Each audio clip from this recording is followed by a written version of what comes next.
Political figures have long used their families to root power and benefits for their own self-enrichment.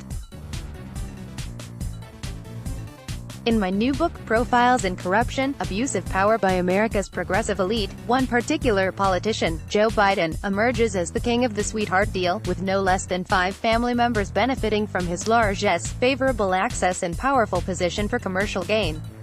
In Biden's case, these deals include foreign partners and, in some cases, even U.S. taxpayer dollars. The Biden family's apparent self-enrichment involves no less than 5 family members: Joe's son Hunter, son-in-law Howard, brothers James and Frank, and sister Valerie. When the subject came up in 2019, Biden declared, "I never talked with my son or my brother or anyone else, even distant family, about their business interests. Period." As we will see, this is far from the case. James Biden, James, Wright, and Sarah Biden. AP Joe Biden's younger brother, James, has been an integral part of the family political machine from the earliest days when he served as finance chair of Joe's 1972 Senate campaign, and the two have remained quite close. After Joe joined the U.S. Senate, he would bring his brother James along on congressional delegation trips to places like Ireland, Rome and Africa. When Joe became vice president, James was a welcomed guest at the White House, securing invitations to such important functions as a state dinner in 2011 and the visit of Pope Francis in 2015. Sometimes, James's White House visits dovetailed with his overseas business dealings, and his commercial opportunities flourished during his brother's tenure as vice president. Consider the case of Hillstone International, a subsidiary of the huge construction management firm, Hill International. The president of Hillstone International was Kevin Justice, who grew up in Delaware and was a longtime Biden family friend. On November 4, 2010, according to White House visitors' logs, Justice visited the White House and met with Biden advisor Michelle Smith in the office of the vice president.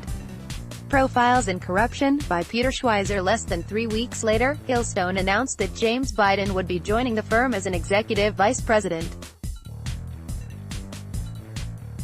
James appeared to have little or no background in housing, construction, but that did not seem to matter to Hillstone.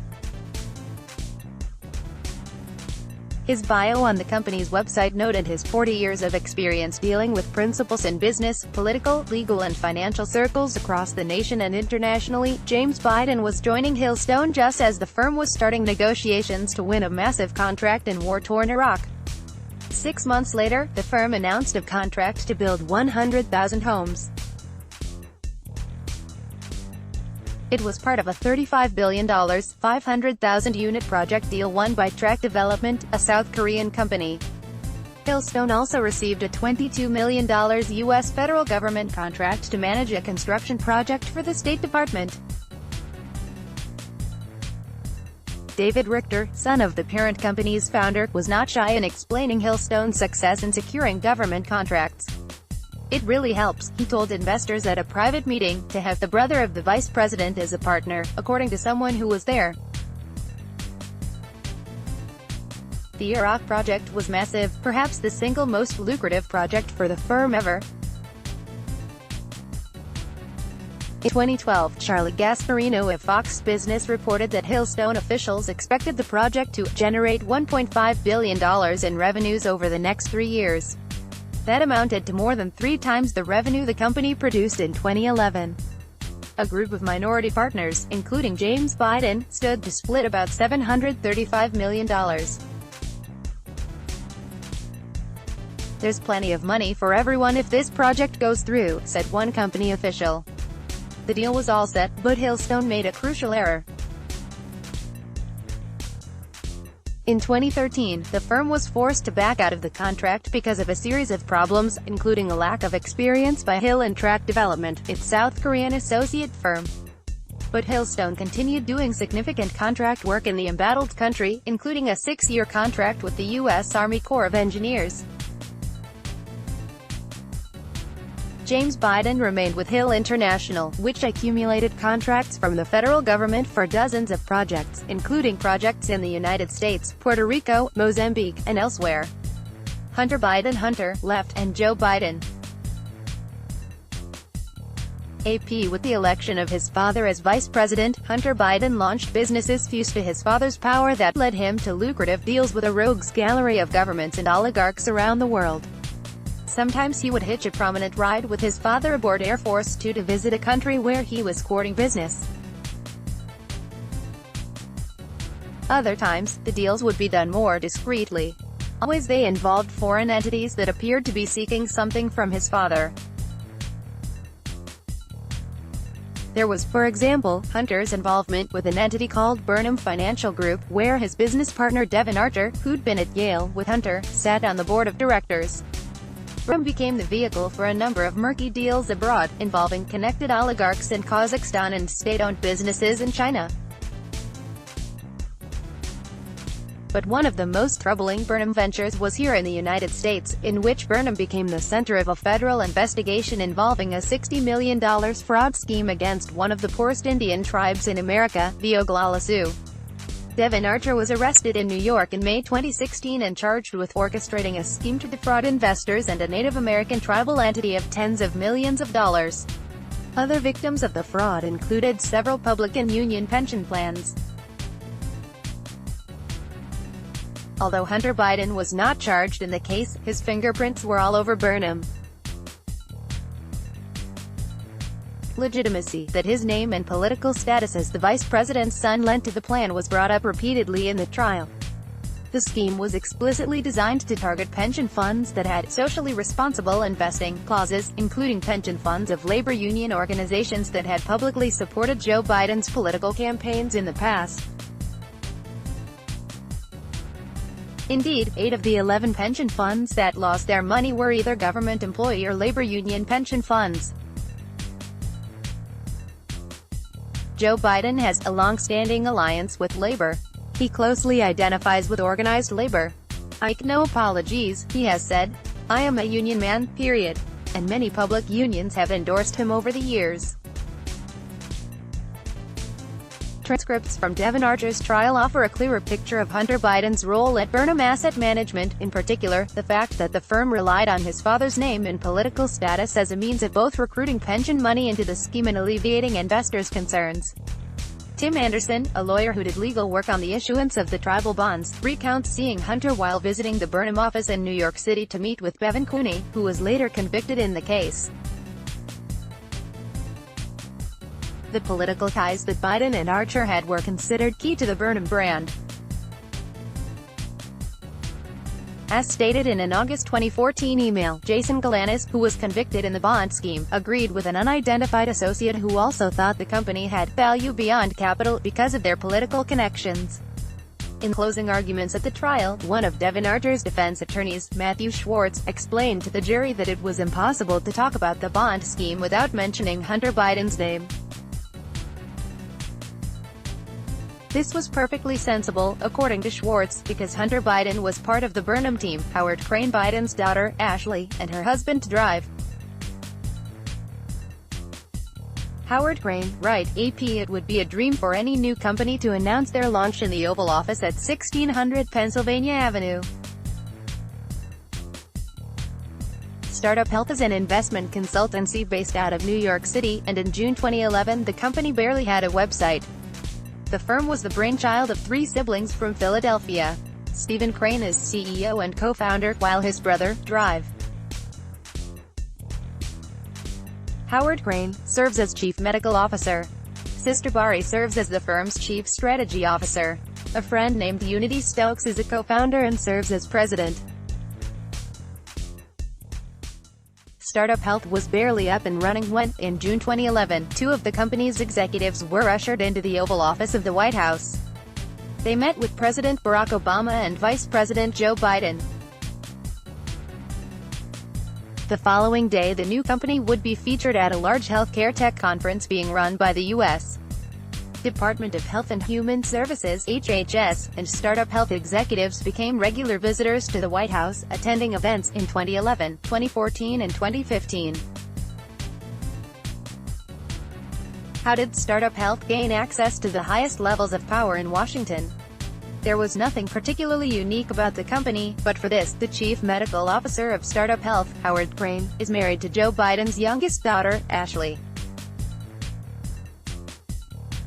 I happened to be talking to my father-in-law that day and I mentioned Steve and Unity were down there, in Washington, D.C., recalled Howard Crane. He knew about Startup Health and was a big fan of it. He asked for Steve's number and said, "I have to get them up here to talk with Barack." The Secret Service came and got Steve and Unity and brought them to the Oval Office. Startup Health offers to provide new companies technical and relationship advice in exchange for a stake in the business, demonstrating and highlighting the fact that you can score a meeting with the President of the United States certainly helps prove a strategic company asset. High-level contacts. Vice President Joe Biden continued to help Crane promote his company at several appearances through his last months in the White House, including one in January 2017, where he made a surprise showing at the Startup Health Festival in San Francisco. The corporate event, open only to Startup Health members, enabled the 250 people in attendance to chat in a closed session with the Vice President. Frank Biden, Biden's brother, Frank Biden. Alamy stock photo. In late March 2009, Vice President Joe Biden landed in Costa Rica aboard Air Force Two, and went to the Costa Rican presidential palace for a one-on-one with President Oscar Arias. The Biden visit had symbolic significance. The last time a high-ranking American official had visited the country was back in 1997, when Bill Clinton had come. Joe Biden's trip to Costa Rica came at a fortuitous time for his brother Frank, who was busy working deals in the country. Just months after Vice President Biden's visit, in August, Costa Rica News announced a new multilateral partnership to reform real estate in Latin America, between Frank Biden, a developer named Craig Williamson, and the Guanacaste Country Club, a newly planned resort.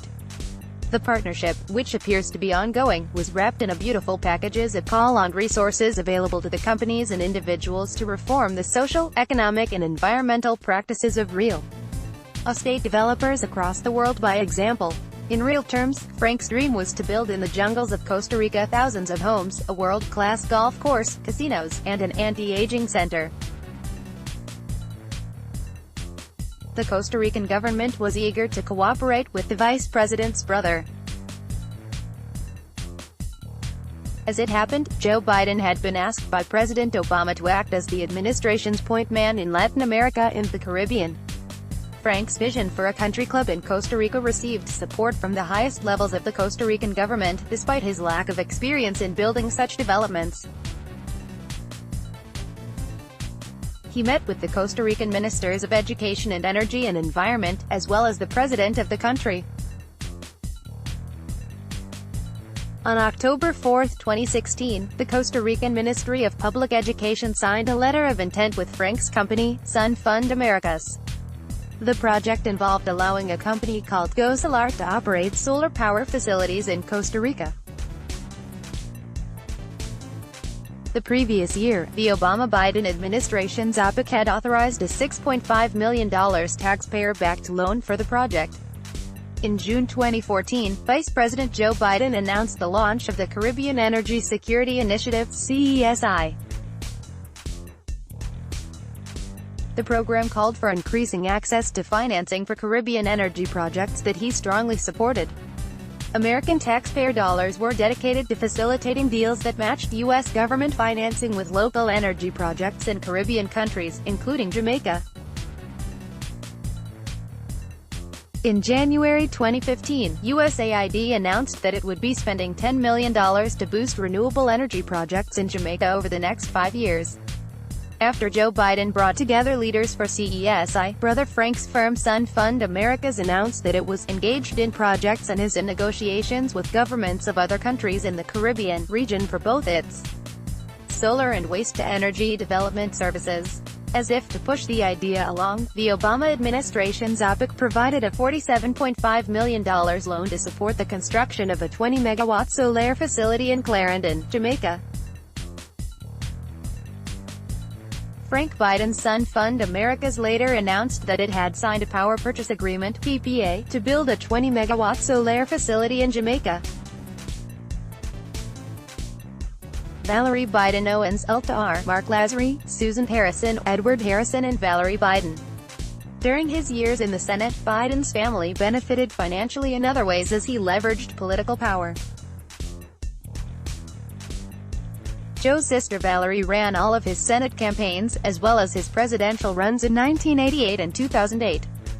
But he was also a senior partner in a political messaging firm named Joe Slade White. The firm received large fees from the Biden campaigns that Valerie was running. $2.5 million in consulting fees flowed to her firm from Citizens for Biden and Biden for President Inc. During the 2008 presidential bid alone. Joe Slade White. From the book Profiles in Corruption, Abuse of Power by America's Progressive Elite by Peter Schweizer. Copyright C 2020 by Peter Schweizer. Reprinted by permission of Harper, an imprint of HarperCollins Publishers. Share this, let's block ads. Why?